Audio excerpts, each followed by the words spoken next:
Hi, this time I wanted to talk about the finale of the RemiNES Super Smash Bros. Campaign.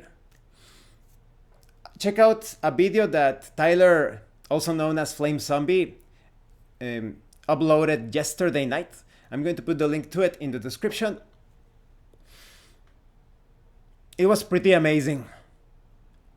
And it showcases many things about role-playing games.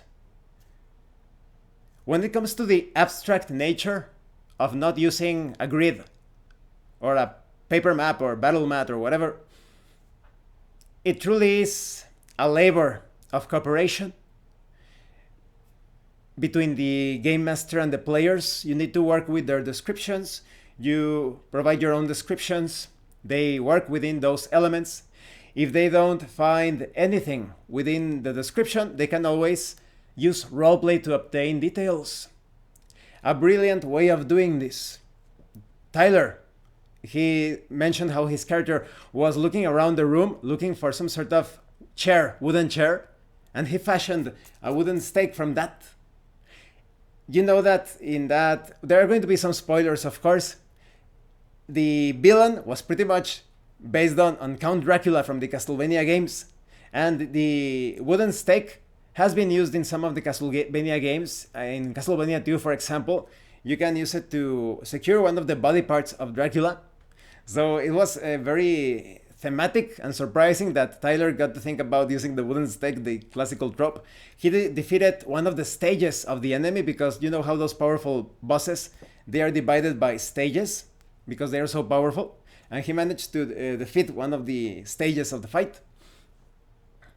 In the case of Alberto Astanu, I really like it how he was always constantly coming up with these plans as they were getting attacked. I think it is vital to work with what you have, but also the environment.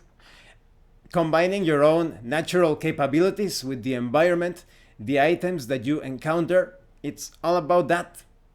And the attacks overall were quite creative. As I have mentioned at the end of that session, Tyler kept using all of his resources, his RPG, his incendiary grenade, his machine gun. He even made a roundhouse kick against one of the tentacles of that Frankenstein type of monster. Alberto was constantly coming up with this Street Fighter, King of Fighter type of moves as he was moving through the stage. I was also quite surprised as to how they navigated the entire scenario. They knew that it was going to be extra difficult and that I had to make some adjustments, because I hope Ryan's father is all right. He had an accident and so he needed to pick him up. He couldn't play that last session. But yes, Tyler and Alberto, they managed to sneak about, use some creative solutions. I forgot to mention this. In that part where there were these huge gears like the clock tower level in Castlevania and the pendulums, there were actually a bunch of killer hunchbacked clowns at the very bottom waiting for them. But because Alberto and Tyler decided to toss all of those explosive chemicals down, they pretty much eliminated the clowns that were waiting to ambush them in the dark. I forgot to mention that. So that's a way of eliminating the enemies. They didn't notice it because it was a video game style campaign. When you destroy the enemies, they usually explode into pixels. They disappear. That's it. I also really like it how they grasped the item mechanic. You know, you had these floating candles like in Castlevania, and they destroy the candles and the item falls down. But like in Castlevania, when the item falls down, it blinks out and disappears if you don't hurry up and pick it up. So that was great. So many good things about the campaign. I think, how would you call it? Props or honor goes, extra honor, extra praise goes to Alberto, because this is his 4th session in his life. He has never played role-playing games before since recently. He had only played 2 sessions with out-of-character questions.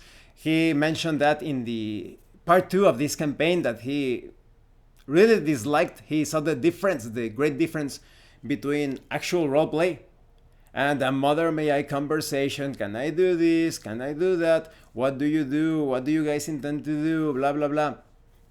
Playing it either as a mother may I conversation or as a board game, but here Alberto experienced true roleplay, and he did it perfectly. Now he's going to be one of the participants along with Tyler and Josh.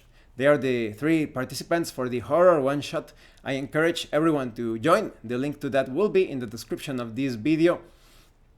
You will find all of the information there in that video. So yes, overall, a very satisfying campaign. One of the best campaigns that I have run. It's a mini campaign, but it has a lot of weight to it with everything that we accomplished. And Tyler also mentioned in his video, I recommend that you watch his video on how when you are not certain about something, just roleplay. And if it goes against the rules, the game master will find a way to negate that. Specifically, Tyler will give you more details in his video, but specifically he wasn't sure if he could use an ammunition because it's a certain ammunition that you can only use per scene, and he wasn't sure if there was a scene transition. I think it's perfectly viable that because all of the stage had collapsed and you got to that stage where it was pretty much the characters floating in these pieces of the castle against this huge aberration. It was like a different scene, very different from the other sections of the fight. I thought it was okay, but let's say that it wasn't okay. The game master could have said something like, you suddenly realize you are mistaken, you didn't have any RPG ammunition remaining. You see? So he's going to handle that. Just roleplay. Have the confidence. If it's a good game master, dungeon master, referee, have the confidence, the certainty that you can roleplay freely. And if something goes against the game world or against the rules, the game master is also going to use roleplay to make the necessary changes. But just yes, overall, a great campaign. Definitely check it out if you haven't seen it. The link will be in the description. As always, thank you to everyone for watching my videos, for your likes and your comments. If you have any questions or comments about anything, please let me know. Once again, thank you and congratulations to Ryan, to Tyler and Josh.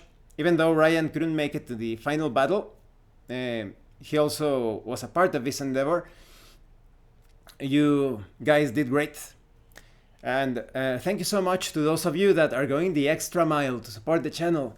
If anyone else wishes to further support the channel, the information on how to do that will be in the description below. And remember, it is better to roleplay and fail in character than not to roleplay and fail as a player.